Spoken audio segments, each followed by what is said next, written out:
Yes, people, what's going on out there? Welcome to Addicted 2. I'm doing something from a new setting. Well, same room, but you've not seen it like this. I'm doing it all completely new. I'm just sick of using the iPhone, really, against my wall. So let's see how this one comes out. If I like it this way, I feel a bit more comfortable this way, I'm probably going to stick doing it this way. So the whole point of me doing this video is a lot of stuff's been going on since the end of the summer transfer window behind the scenes that I think is hinting at who could potentially take over from Jurgen Klopp at the end of his tenure in 2024. And for me, currently, it's looking more and more likely it could be Pep Lijnders. Pep Lijnders has been trained, I think, and given like a proving ground to kind of show he can do the job, really, with some of the stuff that he's been doing behind the scenes lately. I think Klopp's obviously still 100% in charge of the club. He still has the final say on everything. But I just kind of think he's listening more and asking more questions towards Pep to see what he thinks and how he'd do things. So I'm just going to touch on a few things that I've noticed and obviously give a bit of a backstory on where Pep came from and how this all kind of links together. So before Pep joined us, he was in Portugal at Porto under Villas-Boas with the youth team, and he joined us in 2014. So for me, for someone who's lived in an area, not just that area, but in any area that everyone ever lived in, if you've lived there for a long time, you get ties there. You get to know the local people, and especially if you're involved with football, you get to know what's going on with the football side of things down there. That's what I'd think anyway.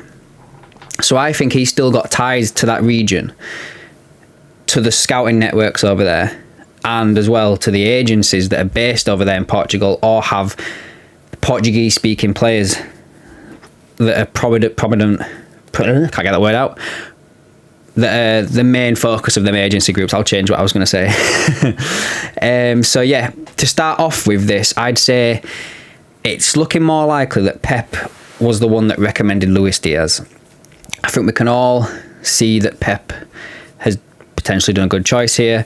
Diaz fits straight in with the Klopp culture and how Klopp wants his teams to function and to run. Constantly pressing, fast player, gives his all every time he's been on the pitch. I can't fault Diaz at any point since I've seen him so far, apart from potentially his goal output, but that'll get there like Mane and Salah has done over the years. What's come out recently as well is that Pep is also recommended two more players from Porto. I might not get these pronunciations right, but that is Vitinha and Otavio. Especially Vitinha, who he's closely monitoring himself. He's the one that's closely watching what goes on with Vitinha and seeing how he's doing this season. And both players have contracts that go on, let's have a look. Vitinha's ends in 2024, which is, so you'd have a year left come this summer. I think that's right. No, that's not right. Sorry, that's not right. He'd have 2 years. So Vitinha would have 2 years left in his contract and Otavio would have 3 years left in his contract come this summer. So we'd have to wait and see what we could do there. And the other thing that's kind of, I feel like, is a little bit more inclined with Pep being the potential successor to Klopp is the agencies that we're doing a lot of transfer with, and the agencies we've been linked with their players with a lot lately. So one of them is Gestifute, which is an agency based in Portugal. We have two of our players which are currently represented by them in Fabinho and Jota. And they also represent a lot of players we've been linked with over the past. Renato Sanchez, Pedro Neto, just to name a couple of them. And this agency is also based in Porto, which I find is very coincidental, considering that's where Pep has kind of made his name for himself. Also, just to put it out there as well, that Vitinha lad that I mentioned just now, he's also represented by Gestifute. And Gestifute works closely with D20, which is the agency that was set up by the former Portuguese star Deco, and these also represent Fabinho as well. And another player that we've also been linked a lot with in Rafinha from Leeds, who I think looks less and less likely he could be coming to us. But if the so-called release clause is correct, if Leeds were to be relegated at 25 million, then I can see Liverpool doing something there, potentially, if the player's head's not already been turned by Barcelona. I think the fact that all these players are coming, well, they're not coming, but they're being linked with us from an area where Pep has connections to. He's got like an in on the scouting network over there. I think it looks like that Pep may be given a chance to give players to Klopp that he thinks would fit in the Klopp system, but would also be there and ready for him to take over if Klopp does leave in 2024 when his contract is up.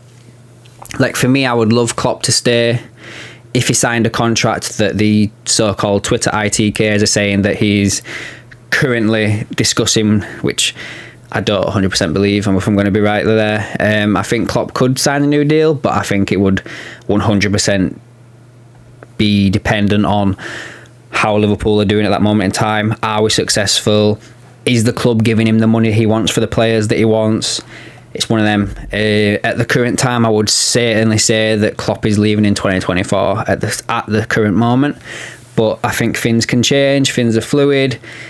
Fingers crossed he'll sign a new deal, but we'll see what happens. If he was to leave, I would personally go for that Julian Nagelsmann at Bayern. I just think he would be like the next Klopp for us, really. I know it's Germans and like Tuchel as well. Like, he would be pretty decent for us. A little bit different to Klopp, as Nagelsmann is a little bit different. But I just think with him being so young as well, and already being at Bayern and what he did at Leipzig, I just think he'd be suitable for us, and he'd hit the ground running with us. I honestly do believe that. But I just think, knowing FSG, on how FSG run Liverpool and on how FSG like to cut corners and save money where they can, I honestly think they would look for the cheaper in-house option of Pep, and he wouldn't ask for a big contract like money-wise.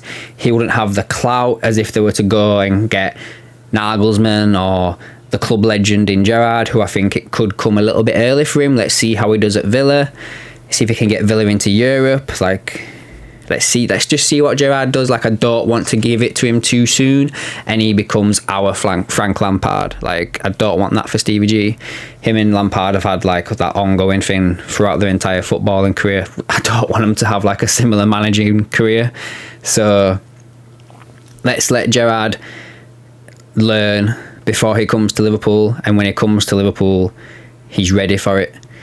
And yeah, so everything I've just gone over with the Portuguese links and the Portuguese players that were being linked with, the Portuguese speaking players, the two agencies that were constantly being linked with their players lately, like, we do have a good relationship with this agency. You can certainly see that, and I can't really go into too much detail on this one, but I believe the person I got this information from 100%, that a certain player in the Premier League who is a part of one of these agencies, Liverpool had him sent, or his representatives kept Liverpool in the loop on what was going on around his certain injury that he had towards the back end of the summer transfer window last year. I 100% believe that happened, and again, that points to the potential link with Pep taking over from Klopp.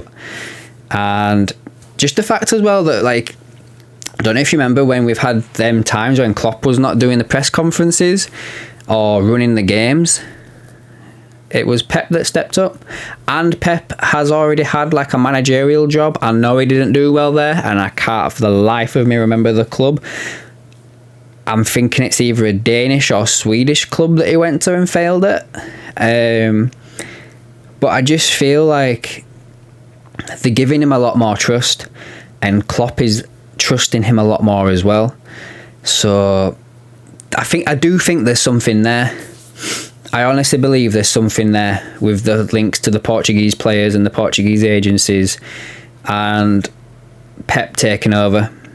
I've already given you my choice on who I think should take over if Klopp should leave, which would be Nagelsmann, just because I think he's hit the ground running there. And I believe at Bayern, should I say, he's hit the ground running at Bayern. Everything he did at Leipzig just points to the fact I think he would just fit us to a T down at Liverpool. I wouldn't mind if Pep Lijnders took over to start with, if I'm being honest, just because he's been around Klopp, and who's to say, like, we all praise Klopp for what he's doing, and he did do a good job, like, to start with the players he had originally and where he got us to and all that stuff. But who's to say that now Pep is not taking over more on the coaching pitch with Klopp just overseeing? And we don't know what goes on behind closed doors. It could potentially be happening, and I don't want to give it to Gerrard straight away either, just because I feel like he's still early in his managerial career. He's still learning on the job. Let's see what he does at Villa. Yes, he did a good job at Rangers, but let's see what he does at Villa. Get Villa into Europe. See what you do. You've got money down there, backed by some serious owners who have already backed him pretty much how he wanted since he got there. So let's see what he does at Villa first. I don't want Steven Gerrard to come to Liverpool and be our Frank Lampard, where he comes and we sack him. And, you know, like, Frank Lampard and Steven Gerrard had that similar playing career.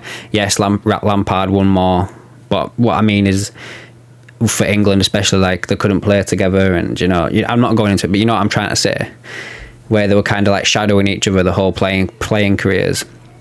I don't want that to happen as well in the managerial side of things. So let's let Gerrard go and learn before coming back home and taking us on. So yeah, what are your thoughts? Give us a comment down below and we'll have a little discussion down there. If you like the video, give it a like and subscribe to the channel, which really helps me out and lets me know which content you guys like me doing. And I'll catch you in the next one.